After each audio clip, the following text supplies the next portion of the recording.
Today I'm going to be sharpening up this 461. The other day we had a climbing metal spike in the tree and I dinged up the chain pretty good, and I figured I'd just throw the chain out at first, but I figured instead of doing that, we'd go through and sharpen it, and then maybe you guys can learn something from me. I am not the best sharpener out there, nor do I know everything about it. So my recommendation is you guys watch other videos if you're new at sharpening chains and take the parts and pieces that work best for you and apply them to your skill set. And one other thing as well is you have to practice and don't stop practicing. It'll come eventually if you're having troubles with it, and you just gotta pull the tips and tricks out of certain videos you watch that might work for your skill set and put them to good work. The first thing that you guys gotta know is your chain size. A 325 pitch chain is going to run a 3/16 file. I'm sure there's other size files, but I don't know about the smaller chains that much. 3/8 chain, you're going to run either 13/64, which is what Stihl usually sends out, or 7/32.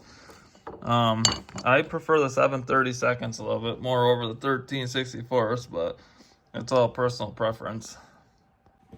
Another really important thing is having a sharp file. If you don't have a sharp file, you're just going to have a big headache and be annoyed because you're not doing anything with a chain. So keep that in mind. Have a good sharp file.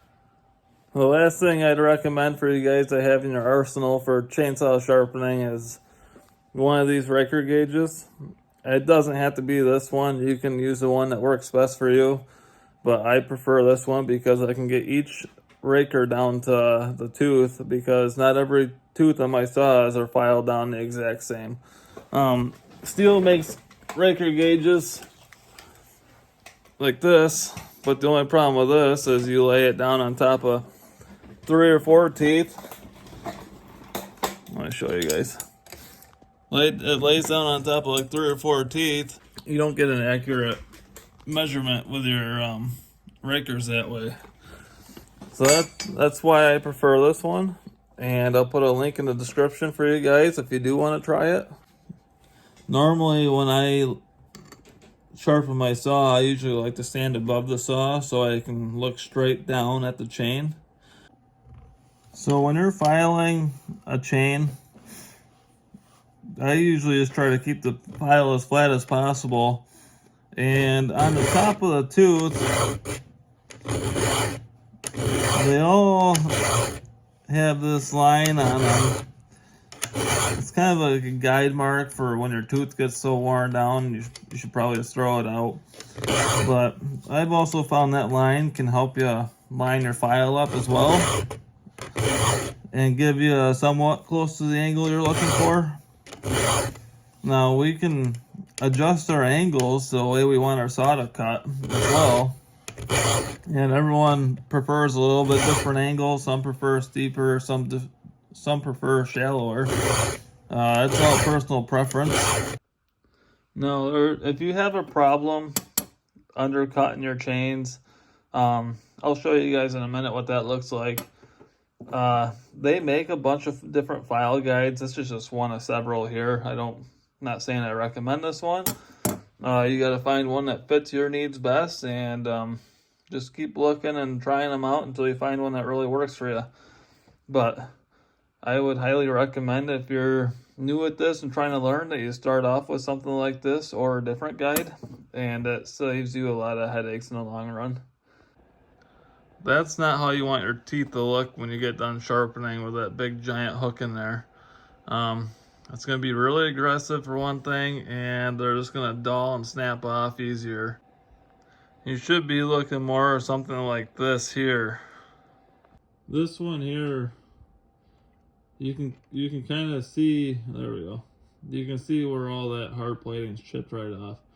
And we got to get that back to the hard plating.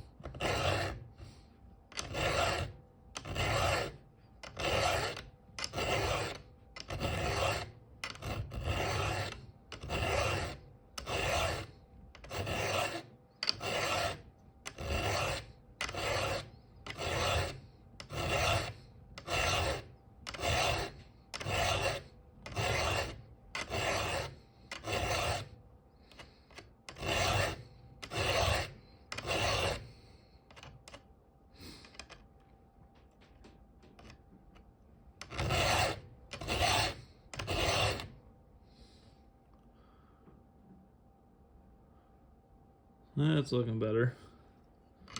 I'll be honest with you, I wasn't even thinking about saving this chain, but I figured I'd do a video on it, showing you guys how I sharpen. And again, like I said, I'm not the best. I still have stuff to learn. And I have learned from watching other people's videos.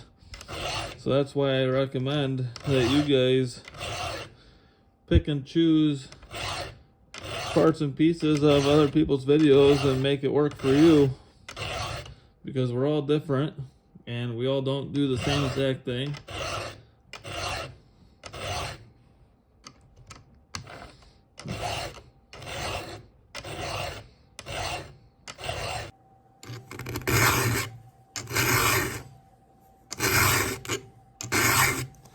Trying to give you guys more angles of sharpening.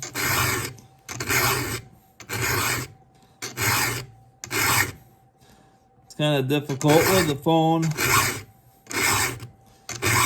And if any of you are wondering, that's all I use in my logging videos as well as just my cell phone.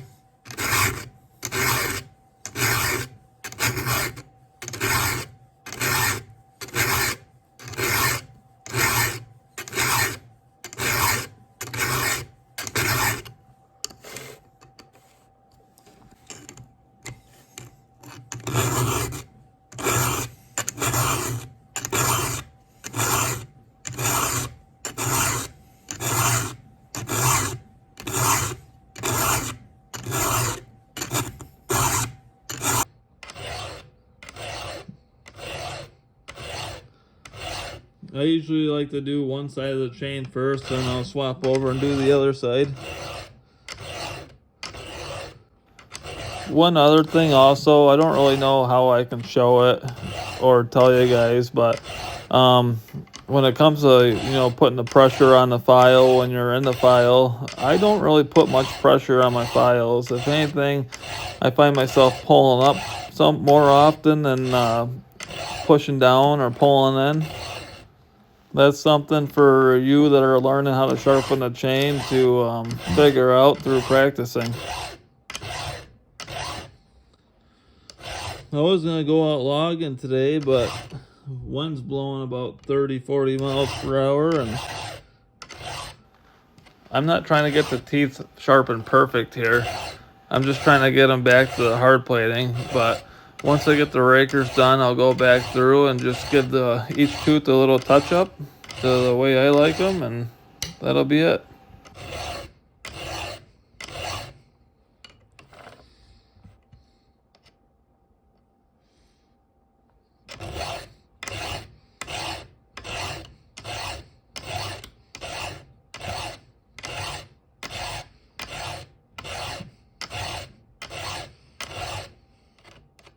With the rakers, this guide right here has hard and soft. Since I'm in hardwoods 90% of the time, that's what I use. All you do is you lay it on top. Lay it on top of a tooth like that. Take your flat file and run it across. I'll usually, if I gotta take it down, I'll take it right off and do some swipes in the raker, then I'll put it back on.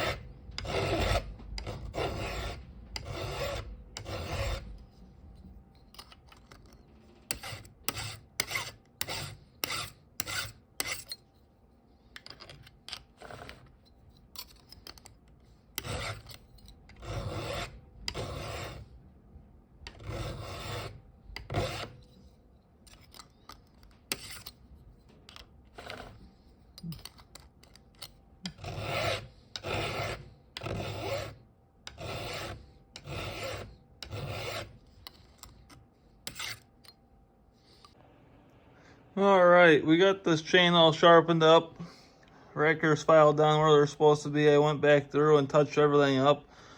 And now I'm going to compare what my chain does compared to a brand new full skip, which is what's on it. And one other thing I wanted to point out to you, some of you that might not know, this box says it's for Husqvarna, Dolmar, Echo, F-Co, and Cub Cadet. Those chains will work on Stihl saws as well. I'm not sure why they don't put them on there, but they do go on there. So let's go see how they compare.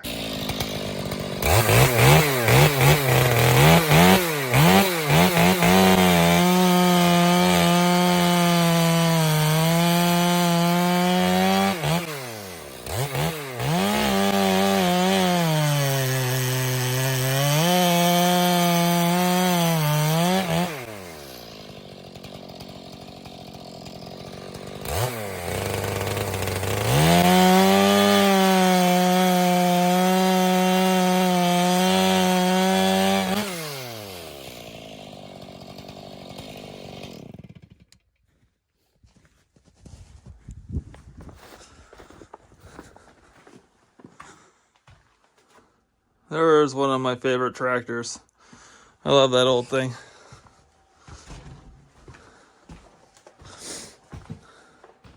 Got some live edge cherry slabs here. If you experienced guys have any tips for me, I mean, I'm more than willing to learn, and I've been overly happy with how my chainsaw sharpening has been, but I'm always looking to better myself and learn more, and this is one industry where you can never learn enough, that's for sure. So